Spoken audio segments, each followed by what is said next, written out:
Hello and welcome to Threefold Herbal Healing. My name is Leo and I'm the herbalist. And this is the second video on a series of video on sleep. So if you feel like you want to stop this video and hop to the first one and listen to it first, I think you might benefit from it. But you can also watch this one as a separate video. And today we are talking about the circadian rhythm. So let's dive right in. The circadian rhythm is your inner natural clock of day and night, light and darkness. Light is a powerful regulator of the circadian clock. Sunlight has a diverse wavelengths that includes all the colors of the rainbow, but also infrared and ultraviolet. Your body, your amazing body, can perceive those colors through the eyes and the skin. The body uses the changes in the wavelengths, in the sunlight, it reads them, and it anticipates changes in environment and respond accordingly. Dawn light, the light during the dawn and the sunset, is heavy red and infrared light. The type of sleep we experience at dawn is different than the type of sleep that we experience when it's fully dark outside. It involves more proportion of lighter sleep stages like REM sleep, rapid eye movement sleep, or non-REM sleep number 1 and 2 that are less deep than non-REM sleep number 3. Those stages can help you transition from deep sleep into wakefulness consciousness, or the opposite way, from wakefulness into deep sleep. Dawn is known to be a prime time for vivid dream because the brain activity gradually increases as you start to awaken up. The violet light waves prominent during dawn are known to be soothing, healing, energizing, and anti-inflammatory. As the sun breaks in the horizon, there is a spike of blue light.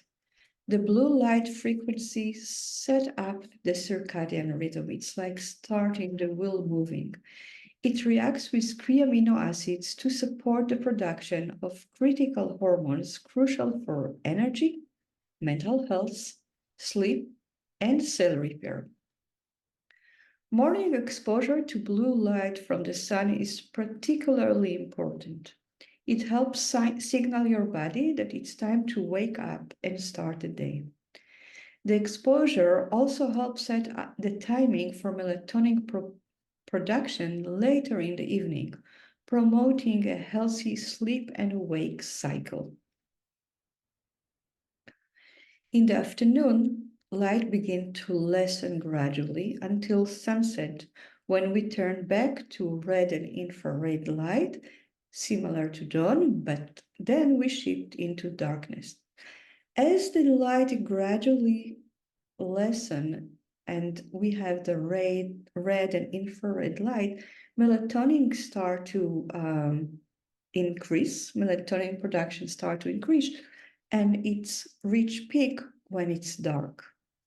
So what is really melatonin? If you have sleep disorder or you have hard time falling asleep, and probably you are if you're listening to this video, then you know melatonin, you heard about it, you know something about it. But let's put things into perspective and in order.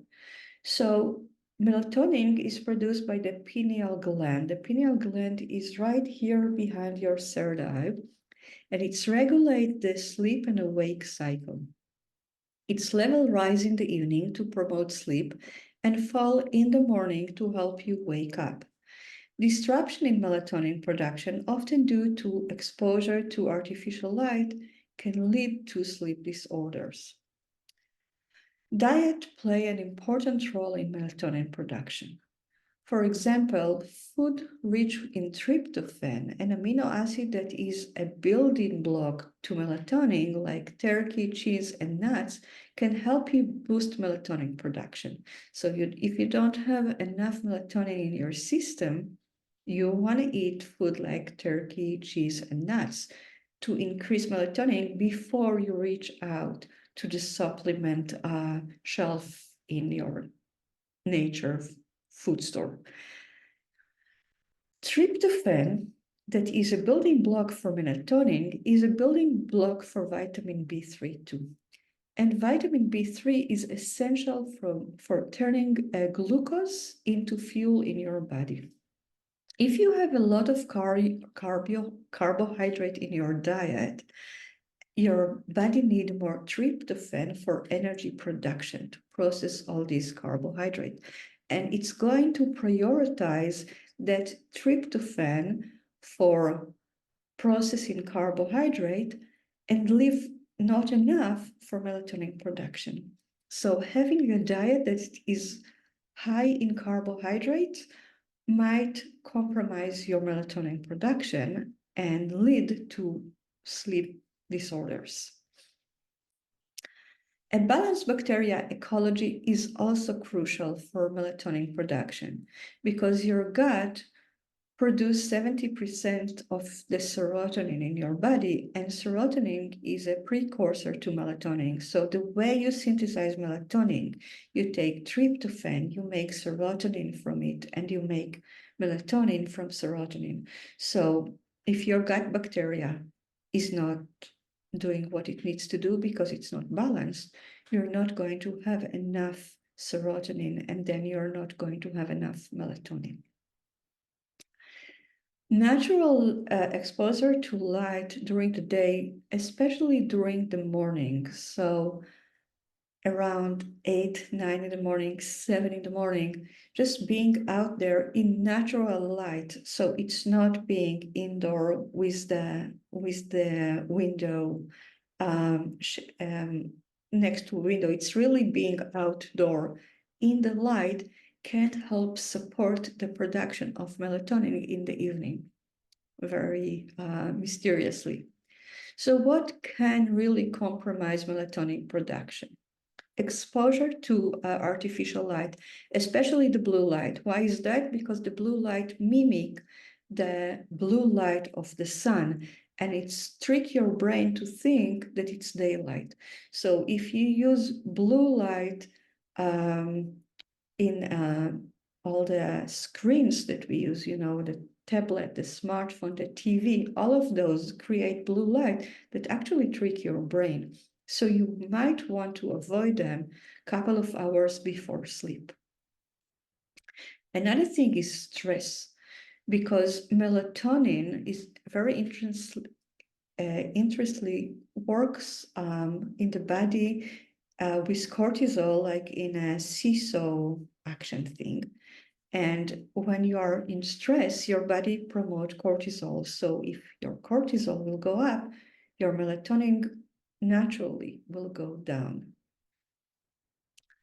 Another thing is that you might think about your body as a mechanism that adapts to the environment, but that is not true.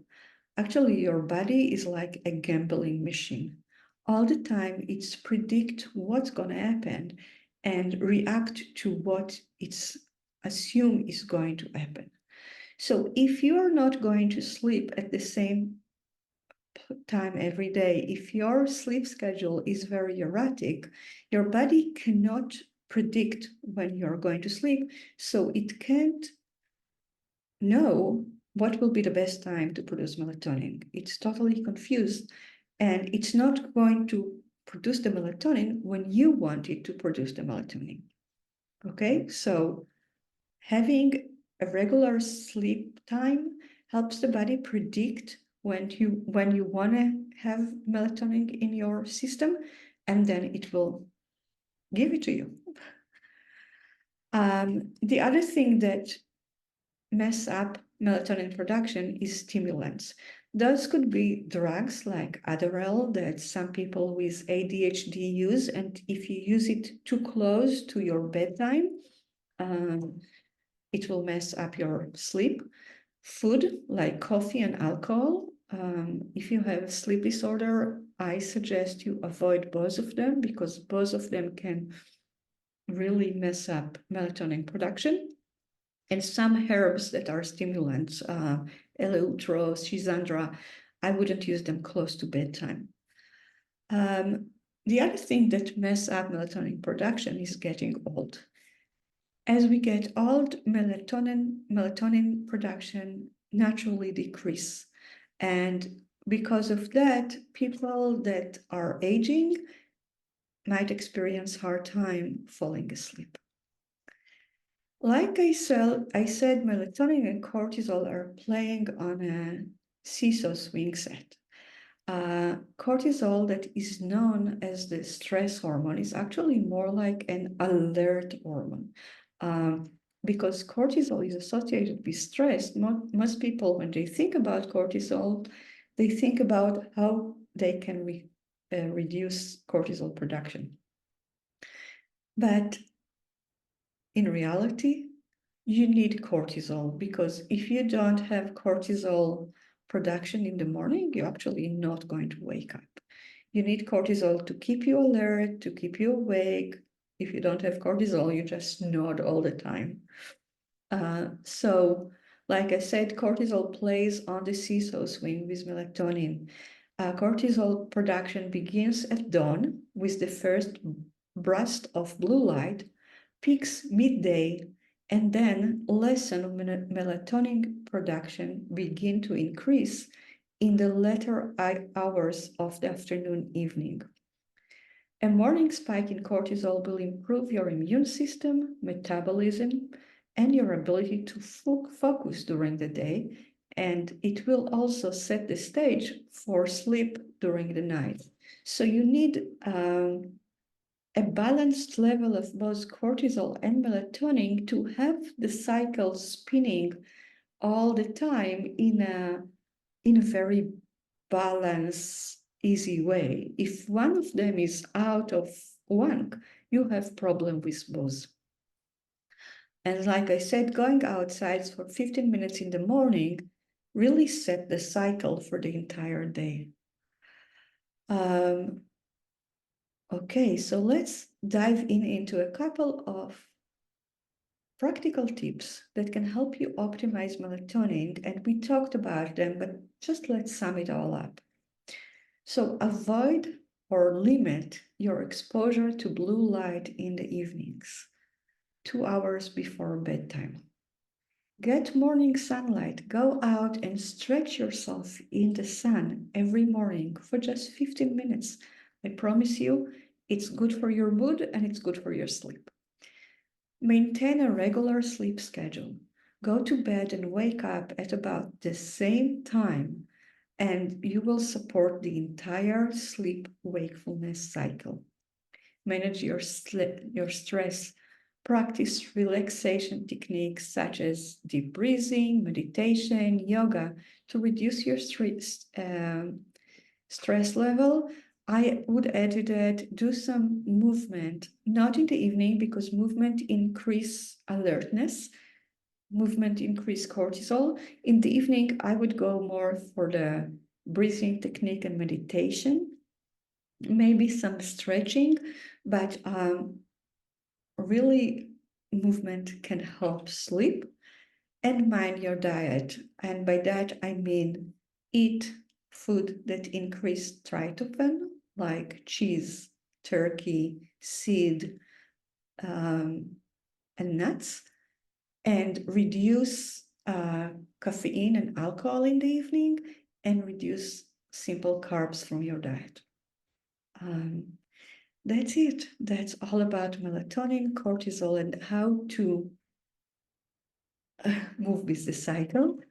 I hope it was beneficial and it's good for you. And you know what's the next step for you. If you need help dealing with your sleep disturbances or with anything else, you know where to find me. And I'm looking forward to hearing from you. If you have any questions, if you have feedback, I'm there for you. So please let me know. See you around.